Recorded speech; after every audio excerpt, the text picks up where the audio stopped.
Good day everyone, I am Kenji Rio and we are the week 11 and we're going to talk about software prototyping. What is software prototyping?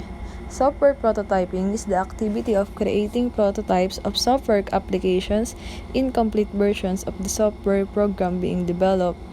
It is like the way of developing, testing, and improving an idea. Kumbaga, yung prototype po is yung project din mismo pero di pa yun yung pinaka-final at pwede pa i-improve. Ito yung working system or sample system na gagamitin nyo for the original system. Ito po yung example of diagram of how exactly a prototype is developed. You have requirements and analysis where you understand the requirements from the end user. Then quick design. Then modeling of quick design where you do a model of that particular requirement. Then using that model, you basically construct a prototype. You either do it using a code and then you can do some integration on that. And finally, you deploy that prototype to the customer and ask him to review the prototype now, and he gives you feedback. Based upon the feedback, we can know what we can improve to our system. Software prototyping. It is an activity that can occur in software development and is comparable to prototyping as known from other fields such as mechanical engineering or manufacturing. So yung prototyping ay pwede ring magamit sa ibang fields katulad sa mechanical engineering. Like for example, they use virtual prototypes that are used for evaluating performance and tinatawag po itong crash testing. Purpose of prototyping.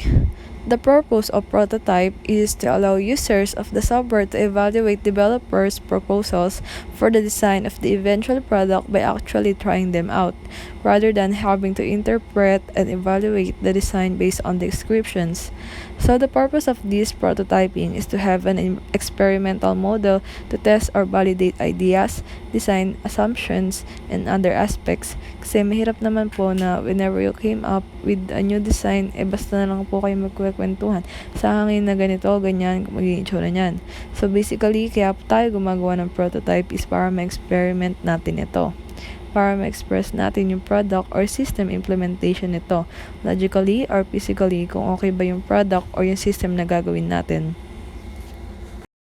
For example, ito yung camera example natin. Let's say, you can use cardboard na sample product mo para matest yung, let's say, user experience na hawak-hawak yung camera. Kung okay ba to, kung okay ba yung ganito kalaki, or kung ayos ba na dito nakalagay yung button, like that.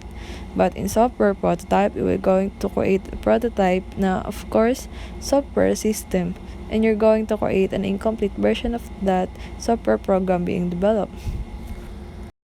It also provides an understanding of the software's functions and potential threats or issues. So malalaman po natin yung possible threats like yung mga software threats or viruses that can damage your system. Why prototype in general? Evaluations and feedback are central to interaction design. Importante yung feedback na makukuha nyo sa prototype dahil it can improve your system and what the users wants. Developers can test feasibility of ideas with team users. Pwede ka mag-test kung hanggang saan yung kaya ng system nyo at kung ano yung i-improve, aalisin, babaguhin, or i-adjust. Stakeholders can see how to interact with the prototype more easily than a document or a drawing. At mas madali at mas maganda kung ma-experiment or magagamit ng mga stakeholder ang prototype nyo. Kasi based on that, mas magkakaroon ng idea ang stakeholder sa inyong system at mas madaling makikita yung mga details kaysa sa hard copy or drawings lang. Team members users can communicate effectively. Makapag-interact ang mga developers sa gustong mangyari ng user gamit ang prototype. To validate existing order. Gumagawa din ng prototype para maging valid ang final system na pwedeng mabago o ma-revise. What to prototype and why? Prototyping reduces uncertainty. It can be a major tool for risk management. Apply on whatever you might be uncertain about. Prototyping technical issues, especially runtime issues. Prototyping to establish requirements. Users see functionality. So, importante po na makita ng users ang yung functionality kasi na-expect na nila what are going to be the input data or the output data of that system or application na ino-offer mo. Prototyping for usability concerns. Our concern in this course. Benefits of prototyping early. Exploration and the evaluation of different design options. Prototyping is used para mag-experiment ng ibang-ibang type ng design para sa mismong system and gumawa ng mas accurate na design as possible. Increase communication among users and developers. Rapid feedback on ideas and changes. Prototyping is increasing the bond between the developers and the user when the developers make what the user wants for its software. For example, meron dinidefine si users na gusto niya maging specification sa software mo na ginagawa mo. Identify problems and issues before construction. Expensive. Prototype can solve problems bago gawin yung mismo and final design. Also, it can save a lot of time and money. So next is there is 3 example image for types of prototyping. The first one is storyboard. Often used with scenarios bringing more detail and a chance to role play. So storyboards help visualize the user experience using your product on how the user would interact into your product. Kumbaga, parang kinukwento mo dito or nagkakaroon ng step-by-step procedure kung paano mo i-interact yung system in a scenario base. The next is sketching. Sketching is important to a low fidelity prototyping. So don't be inhibited about drawing ability. So you need to practice a simple symbol.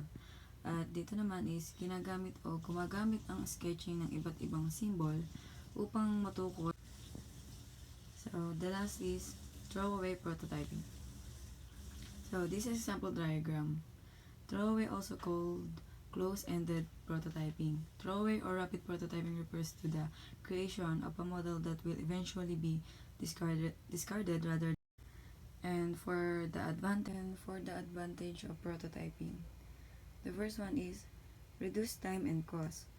Prototyping can improve the quality of requirements and specification provided to developers. Slide is improve and increase user involvement. Prototyping requires user involvement and allows them to see and interact with the prototype, allowing them to provide a better and more complete feedback and specification. At dito naman po, ang prototype din ay isang way para makita or ma-experience natin kung ano yung nangyayari sa mismong system. Dahil mas maganda kung may experiment ng user ang isang prototype dahil mas magkakaroon na sila ng idea or mas lalong lalawak yung kaalaman nila kung ano ba yung gusto mong gawin at makakapagbigay ng mas maayos at better feedback ang mga user. Slide is improve and increase user involvement. Prototyping requires user involvement and allows them to see and interact with the prototype, allowing them to provide a better and more complete feedback and specification. At dito naman po, ang prototype din ay isang way para makita or ma-experience natin kung ano yung nangyayari sa mismong system. Dahil mas maganda kung may experiment ng user ang isang prototype dahil mas magkakaroon na sila ng idea or mas lalong lalawak yung kaalaman nila kung ano ba yung gusto mong gawin at makakapagbigay ng mas maayos at better feedback ang mga user. Advantage, insufficient analysis. The focus on a limited prototype can distract developers from properly analyzing the complete project.